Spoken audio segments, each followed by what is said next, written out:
Magandang araw, magandang umaga, magandang hapon, magandang tanghali, at magandang araw sa inyong lahat.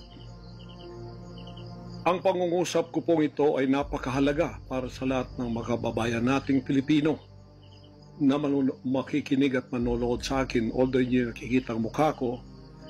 Ito po si Pastor Apollo Kibuloy, ang appointed Son of God ng Kingdom of Jesus Christ, the name above every name. Sana po press conference ang tatawagin ko ngayon. Pero dahil nanganganib ang buhay ko, ay hindi po muna ninyo makikita ang aking pagmumukha. Ang akin lang po munang boses ang inyong maririnig. Mahalaga po ito na sasabihin ko sa inyo. Mga kababayan, mula po noong 2018, ako ay linigalig na at ang aking kongregasyon na walang dahilan ginawan kami ng kaso doon sa bansang Amerika. Sumunod kami sa batas. Kung kami may mga sinabi ng violations na hindi pa napatotohanan, yan po ay nasa kanilang federal court na. Kumuha kami ng 20 lawyer upang pag-usapan ang lahat ng kanilang akusasyon, which is about 43 counts. Lahat po yan ay mayroong 20 lawyers na nakatutok at meron na po kaming depensa. Naghihintay po ang aking mga lawyer sa Amerika at sa Pilipinas na simulan ang trial. Mulang 2018, pinospon. Ginawang 2020, pinospon. Ginawang 2022, pinospon. 2021, ganun din. 2023, sana ay po-postpone. Pinospon na rin. Ngayon, hindi na po papayag ang judge. November 5, 2024, talaga pong itutuloy na. Ngayon, ako naman nandito sapagkat indicted din ako. Sealed indictment pa nga ng 3 taon, hindi ko alam ako indicted ako. So anytime pupunta ako doon, pupusasan na ako, hindi ko alam. Pero salamat naman sa Panginoon Diyos sapagkat hindi na ako pumalik doon at hindi nangyari yon. So dahil kasama ako sa kaso ng aking mga workers na mga 9 o 8 kami lahat, ako yung number 1 na principal. Okay lang, sapagkat ako naman ang leader ng kingdom at ako talagang target nila. Sa anong paraan ginawa kami ng kasong hindi namin alam at mga kumuha sila ng witness, handa na po kaming lahat ng aming depensa, lahat ng aming documents, ng aking mga lawyers, US-based lawyers, handang-handa na po kami. Pinopospon nila palagi, pero ngayon hindi na. Ngayon, ako dito sa Pilipinas, dahil nandito na ako nung dumating yung mga kasong yan, hindi ako lumaya sa Amerika, kundi dumating ako dito wala pang kaso. Kinasuhan ako ng naka-sealed indictment, hindi na ako nakabalik doon, pero nandito na ako sa Pilipinas. So hindi po ako tumakas. Ngayon, dahil nandito ako, I will use my constitutional rights for extradition na siyang treaty ng ating bansa. Yan po ang inihintay ng mga lawyers ko dito sa Pilipinas at sa Amerika. Hinihintay namin ang request ng US Embassy sa Department of Foreign Affairs. Hindi po dumating. Sapagkat kung yan pag-uusapan, i-endorse doon sa Department of Justice, wala rin doon. Hinintay namin para pag-usapan ang extradition treaty kung paano gagawin. Handa din po ako sa kasong yan kung ako'y ma-extradite pagkatapos mapag-usapan at nakadaan na kami ng Court of Appeals, Court of First Instance at Supreme Court. Kung ilang taon yon, dapat mag-tiis din sila. Hindi dumating yon, hinihintay ko hanggang ngayon. Wala pong request na ganon.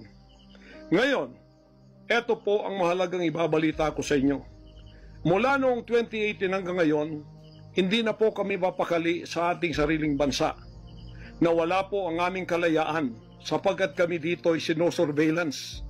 Sinosurveillance ako dito sa Pilipinas ng CIA at ng FBI.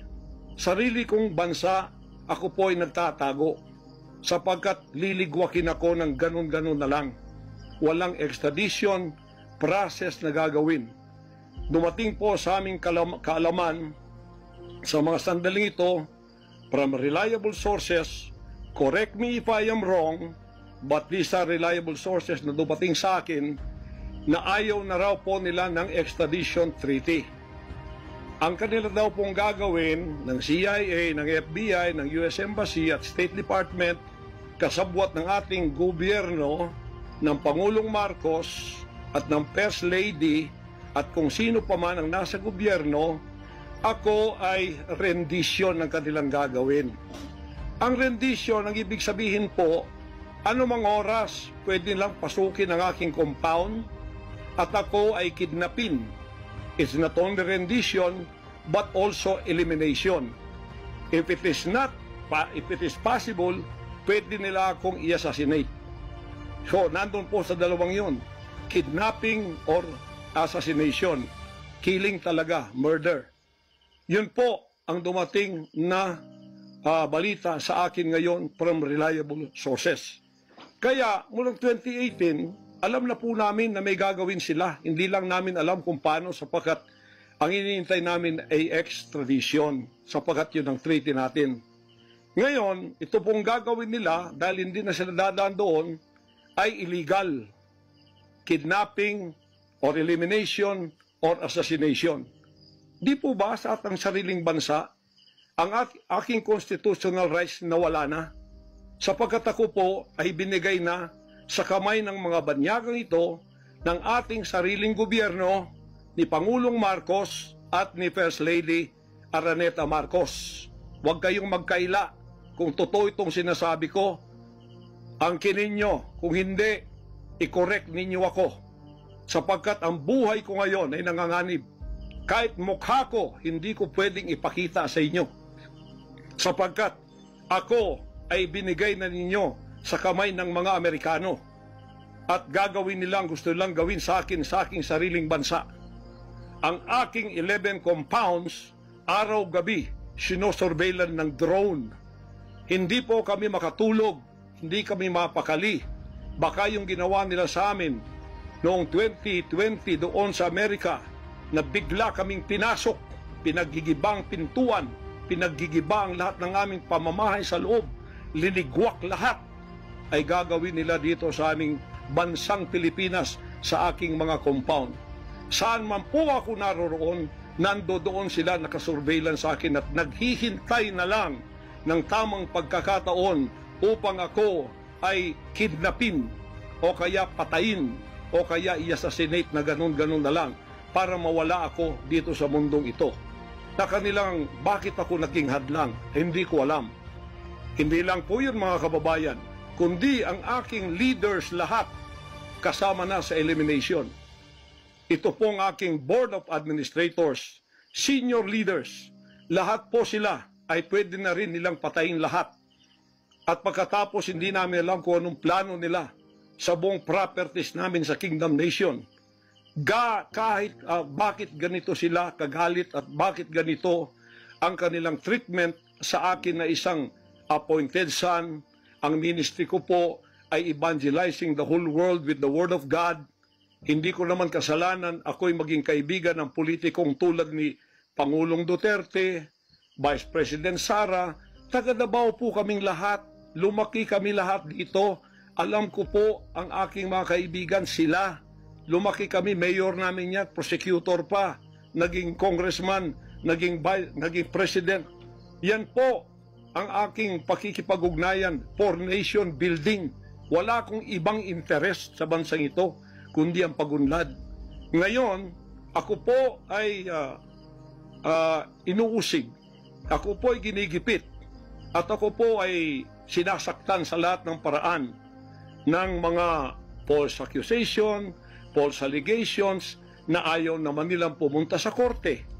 At pagkatapos, ayaw din nilang paharap itong mga false accusers na pinaggagawa nila to destroy my reputation para idamay sila Duterte family doon sa kapupuntahan ng mga investigasyong walang kakwenta-kwenta. Hinamon ko na kayo, punta kayo sa korte. Ayaw ninyo, ikaw, Risa Hontiveros, ikaw, kayong tatlo dyan, na nasa kongresong puro leftist.